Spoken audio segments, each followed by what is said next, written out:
Cooper DeJean has had a hell of a career path so far. He was a dominant multi-sport athlete in high school, but that was in small-town Iowa, and he only ended up with 2 offers to play college football. Fortunately, one of those offers came from the Iowa Hawkeyes, who saw his potential and are now reaping the benefits. He's developed into one of the best cornerbacks in college football, if not the best, and he's already getting first-round hype for the 2024 NFL Draft. Today, we're going to be diving into a scouting report for the star cornerback, and we'll be talking about his strengths, weaknesses, and overall outlook for the draft this year.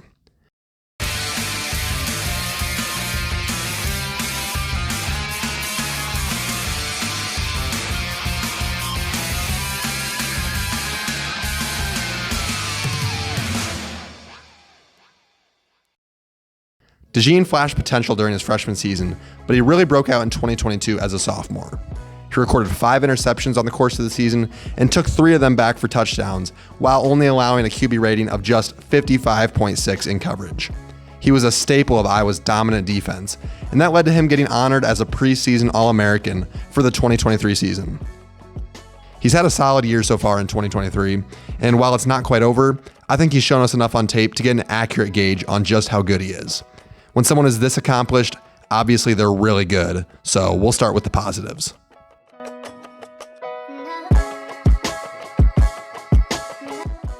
The first thing you notice when watching DeJean is just how smart of a football player he is. He's able to diagnose route concepts very quickly, which leads to him beating the receiver to the ball without even knowing what the play is. His instincts are just really solid overall, which is great to see because that's often a tough thing to try and develop in the NFL. The second thing you notice is how versatile he is. He's played cornerback, free safety, box safety, and a wide array of special teams positions in his career with the Hawkeyes, which really speaks to how great of an athlete he is. He's particularly great as a punt returner.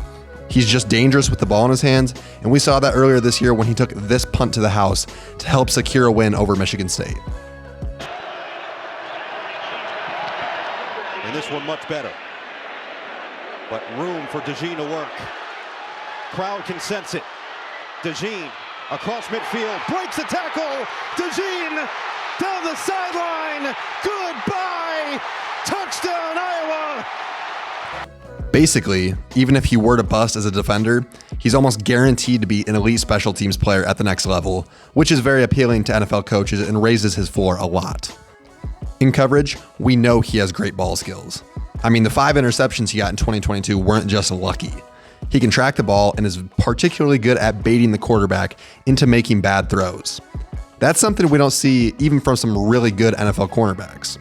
He should test out really well athletically at the combine, and it's also worth noting that the team trusted him in many crucial 1v1 scenarios. That means a lot on Iowa's defense. So we know that he's a really good player, but what's holding him back from being an elite prospect? What's the catch, so to speak? Well, now we'll be diving into the negatives to see if we can't poke any holes in his game.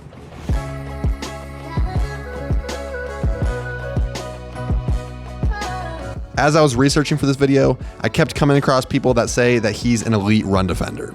I just don't see that, at all. I mean, I do agree that he's physically capable of making big plays in run support, as we've seen him do before, but his intensity in that area is often wishy-washy, and he's just really inconsistent overall. That's not necessarily a huge deal breaker for a cornerback, but it's often brought up as one of his biggest strengths, and I simply just disagree. In coverage, he can be too hesitant a lot of the times, especially on crossing routes or double moves. Again, his instincts are great and he's phenomenal when he has an idea of what the receiver's going to do, but he doesn't look twitchy enough to me to react to what they're doing and stay with them in those scenarios. Also, with him being a ball hawk, sometimes he takes unnecessary risks and it doesn't pay off. That's pretty common in college ball, but it's still less than ideal. And speaking of less than ideal, his makeup speed leaves something to be desired. He'll run well in the 40-yard dash, but on tape, he can struggle to recover and stick with a receiver who got a step on him. My final concern with his game is his lack of experience in press coverage. He's almost always playing off-man coverage and usually has a 5 to 10 yard cushion before every single snap.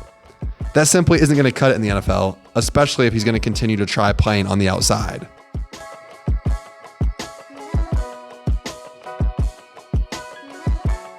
There's obviously a lot to like with DeJean. He's athletic, instinctive, tough, versatile, and had a decorated college career. However, I just don't like him quite as much as everyone else does for the draft this year. I think there's a lot of holes in his technique and coverage, and I don't think he's going to end up being a full-time outside cornerback in the NFL. In my opinion, his best chance of success is if he plays in the nickel/slot cornerback role. He's capable of being a good run defender, so if he can improve on his effort there, I think he'll have all the tools to be an inside cornerback or even a high safety in the NFL.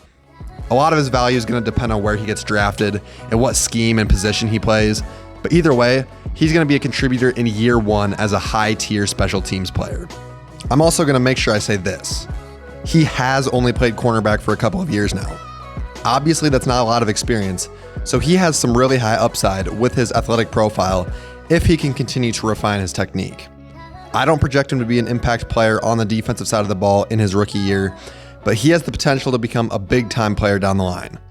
I'm giving DeJean a second-round grade for the NFL draft this year, which is slightly lower than his mid to late first-round consensus.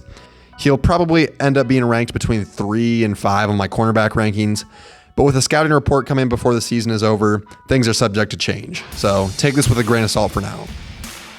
If you enjoyed this video and want to see more NFL draft content, be sure to like, subscribe, and turn on notifications down below so you never miss a video.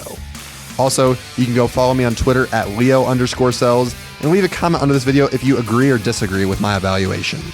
Thanks for watching, and until next time.